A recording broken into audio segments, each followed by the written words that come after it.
Hello, my dear students of class 9th. Dear student, I am Rajendra Rai, your biology teacher and working at LPM Public School, Gola Bazar, Gorakhpur. Nowadays, this LPM online classes are going on, and you have to participate in the online classes as well as you have to participate in the looking the videos, looking the learning the notes, writing the notes at your home. My dear student, in class 9th, for one chapter that has been revised through the videos, through the notes that is given to all of you. And this video especially is for the starts of revision of uh, chapter 2, that is tissue. So before your incoming exam, before your coming exam, that has to be revised. Chapter 1, chapter 2 and chapter 3. Because term 2, PA3 or term 2 periodic exam is just coming and that exam will be conducted. Therefore, students, it is very necessary that you have to participate in the classes as well as you have to take the learning. You have to adopt the learning process at your home if you are at home. So, class 9th, let us start tissue. Tissue.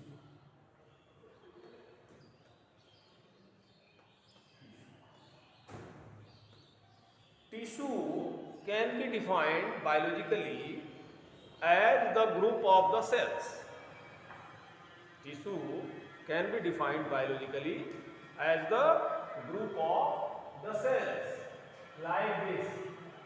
Suppose these are the cells. When they group together, this is a tissue. These are the cells. Suppose these are the cells. When they get together, these are tissue. These are the cells, they get together, they form a tissue. These are the cells, when they get together, they form tissue. These are the muscular cells, they form tissue. So, the example of the tissue is that is the different groups of the cells. Why they group together?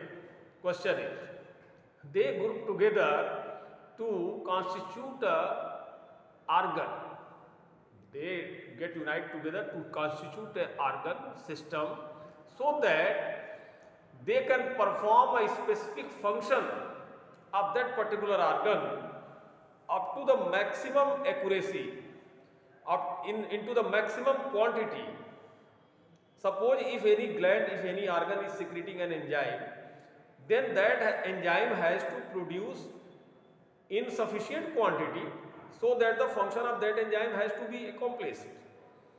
And for that there should be the arrangement of so many cells for the secretion of that enzyme. They may be arranged into a manner so that the organ can be structured for a particular function. Therefore, my dear students, tissue can be defined as the grouping of the cells, the grouping of similar cells,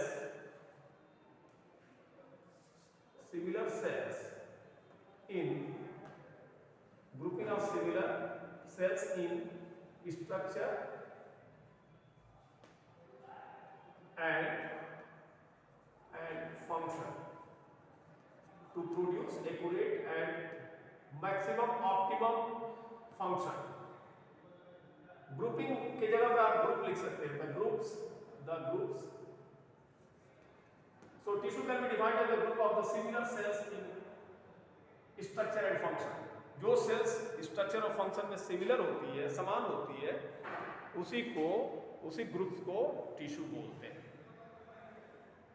My dear student, there are so many types of the living organisms are there, and among them on this earth there are mainly two types: plant tissue, plants and animals. So plants are static in nature, they grow at a place, while animals are moving in nature.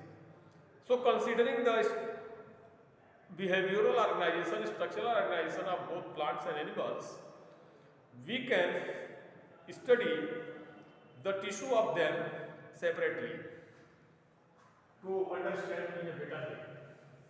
So let us start the study of the plant tissue. Let us start study of the plant tissue.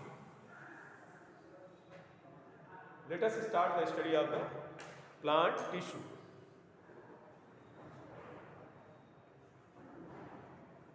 Plant tissue. My dear student, as you know, the plants are static in nature. They grow at a place and they perform several functions very stably at a place, and they are having so many types of the cells, so many types of the tissue, especially for the growth and for the structural organization and for the transportation, conduction and so on. So the plant tissue are of two types mainly: meristematic, meristematic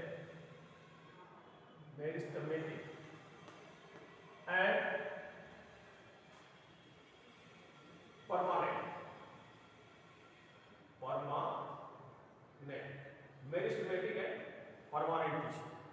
So meristematic tissues are those tissue which are the growing tissue. They are composed of meristematic cells which are always ready to divide.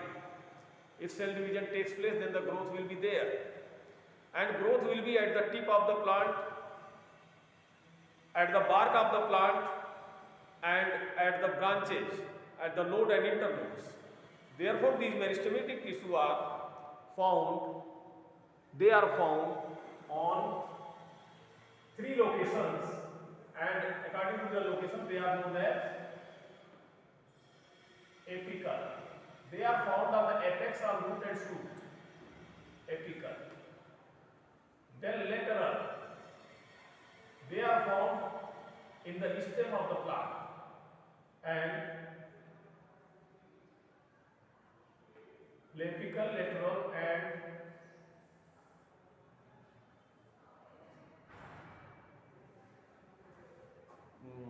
that is found at the node, that is apical, lateral and auxiliary. Auxiliary means they are found at the axial nodes, something like this. If this is the plant body,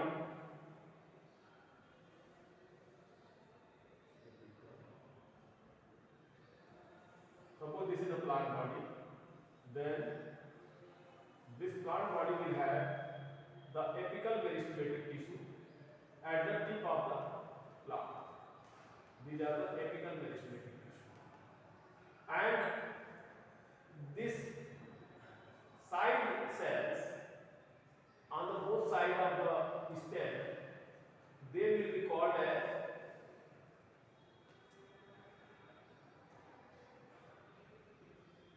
intercalary.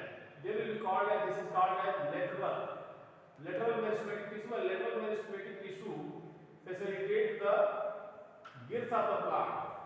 Plant become wide due to this tissue, lateral meristematic tissue.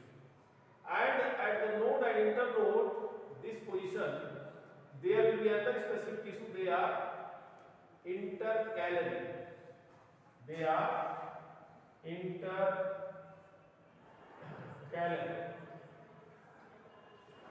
As far as their cell structure are concerned, these meristematic cells are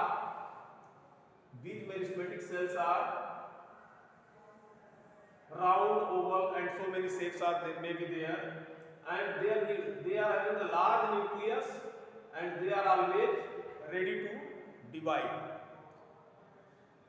My dear student, when they will be older, then they get converted into the permanent tissue, and they are found in root tips, shoot tips, at the branching nodes and internodes, in the stem so that the plant can grow. Come to the permanent tissue. Come to the permanent plant tissue, and permanent plant tissues are of two types. Permanent plant tissue are of two types. One is simple, another is complex. This is simple and this is complex. This is simple and this is complex. So simple permanent tissues are of three types. Further, parenchyma, collenchyma,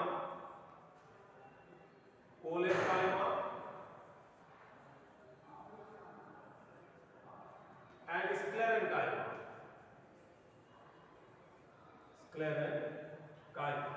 So parenchyma, collenchyma, and sclerenchyma are these three types of the simple permanent tissue. My dear student, parenchyma are the cells which are having the intercellular space, thin cell wall, and they act as the storage cells of the food. These are the parenchyma.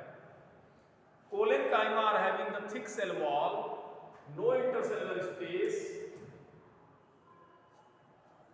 No intercellular spaces are there. They are having the thick cell wall. No intercellular spaces are there, and they provide the mechanical support. They also provide the mechanical support. They also provide the mechanical support to the plant body.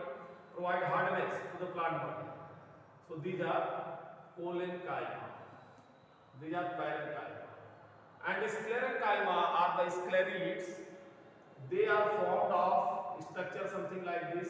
Inside it the sclerid is present, and mainly they are found on the seed coats, fruit coats, etc. These are the dead cells. These are the dead cells. These are living. Provide mechanical support to the plant body. These are living, having the food and water storage property, and providing mechanical support to the plant body. But yes, how they form? These meristematic cells, when they will be older, then they get converted into the parenchyma. They structured as parenchyma. They structured as collenchyma, and when they get dead, they structured as sclerenchyma for the seed coating and so on. My dear student, come to next, that is the complex permanent tissue. So on this board itself, I am trying to explain this complete topic, that is the plant tissue. So let us see the complex permanent tissue. The complex permanent tissue, this one is having xylem and phloem. Xylem transport water while phloem transport food. Xylem transport water while phloem transport food. So separately I am here to give you the details of the xylem. These are the xylem. These are consisted of 4 cells. These are the xylem tracheids. These are the xylem fiber. नुकीला होता है. These are the xylem vessels.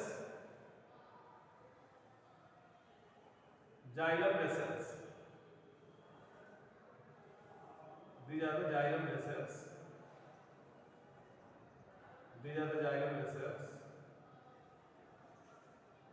So this is the xylem fiber.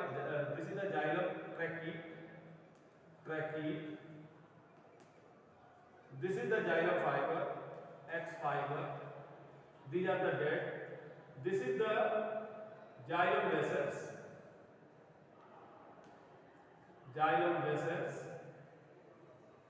And one more that is associated with this xylem, that is xylem parenchyma.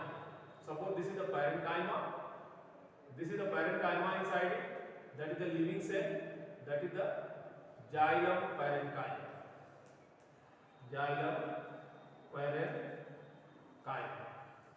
So these are 4 cells. Xylem parenchyma are living cells, while xylem trachea, xylem fiber and xylem vessels are the dead cells. They should come to the phloem. If you see the phloem, then you see that there are a plate which is called sieve plate. This is a sieve plate having the sieve tubes inside it. These are the sieve tubes, thinner sieve tubes inside it, and they get supported by the phloem parenchyma, which is the living cells, phloem parenchyma, and phloem fiber, which is the dead to support the phloem bundle. This is the phloem. This is the phloem fiber. This is the phloem parenchyma. Phloem parenchyma. This is the sieve plate. This is the sieve plate. S-I-T-V-E, sieve plate. And this is the sieve tube. Sieve tube. So, my dear student, under this single board, I hope that you got a revisional thing on this board, that